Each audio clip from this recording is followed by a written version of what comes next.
Hey everyone, welcome back to Corporate Decoder, the place where we decode the secrets hidden within your favorite companies. And today, well, let's just say some companies are really trying to make their mark, and we'll see if Red Cat Holdings is one of them. So, get ready because we're diving into Red Cat Holdings' latest filing, which basically tells us they've been busy raising a lot of money and making some key agreements. This report is all about a significant money-making event for Red Cat Holdings. Incorporated, they've been in the news for a big stock offering, and this document gives us the official scoop.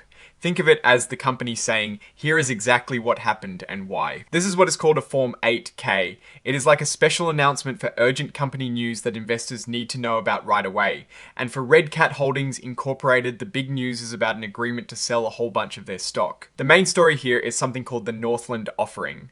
Basically, on the 17th of September 2025, Red Cat Holdings Incorporated agreed to sell a massive amount of its common stock.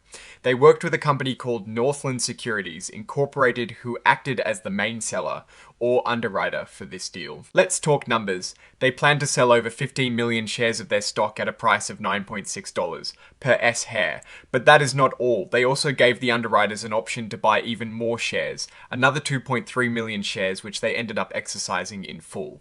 So in total, they sold a lot of stock. This whole process wrapped up quickly, with the deal closing on the 19th of September 2025. And what did they get for all those shares? Get this. They brought in about $172.5 million before they paid any fees or expenses. That is a huge amount of money raised in one go. So, what will they do with all this cash? The company plans to use the money for general business stuff and to keep their operations running smoothly.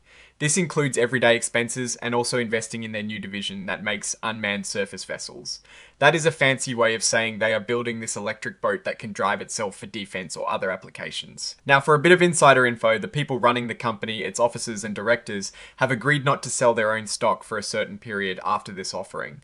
Most of them agreed to a 60-day hold, but the chief executive officer, Jeffrey Thompson, agreed to a longer 90-day lockup. This is pretty standard to make sure everyone understands the company is committed to its future and does T-dump shares right after a big sale. This whole stock sale was done legally. They filed a registration statement, which is basically a detailed document telling the government and investors everything they need to know about the stock being offered. This statement was approved on the 17th of September 2025, the same day they signed the agreement. There is another interesting piece here about something called the Lind waiver.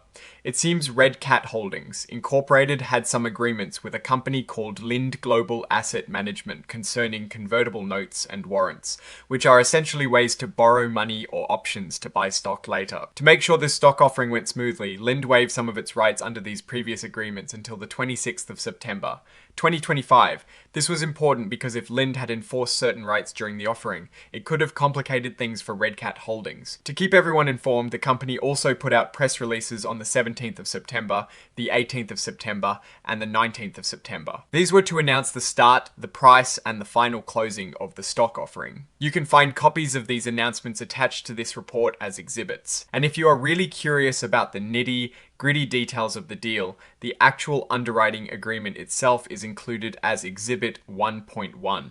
Plus, there are the press releases as Exhibits 99.1, 99.2, and 99.3. Finally, the report is signed off by Jeffrey Thompson, the Chief Executive Officer, on the 19th of September 2025. This shows the company is officially acknowledging all the information in the report. So, what is my take on all this? Red Cat Holdings Incorporated has clearly been very active and successful in raising a significant amount of capital. The $172.5 million raised is a substantial sum, and their plan to use it for general operations and their new unmanned surface vessel division shows they are investing in future growth. This new division for self-driving boats is an interesting area, especially with potential defense and commercial applications. However, raising this much money with a stock offering can sometimes signal that the company needs cash to fund its operations or growth plans that it cannot finance through its own earnings or debt. While the lock-up agreements for insiders are a good sign of confidence, the market's reaction to this influx of new shares will be crucial. We'll have to watch how effectively they deploy this capital, and if their unmanned surface vessel division can really take off. The waiver from Lind Global Asset Management also suggests there might have been some potential headwinds they needed to clear to ensure a smooth offering. It is a big bet on their future, and only time will tell if it pays off. What is your take on these numbers and what they signal for Red Cat Holdings Incorporated, S Future? Drop your thoughts in the comments below. If this analysis was valuable, hitting that like button really helps us out. And don't forget to subscribe for more deep dives into company filings. Make sure you check out our Discord community, link down in the description for more discussions. Thanks for watching, and I'll see you next time.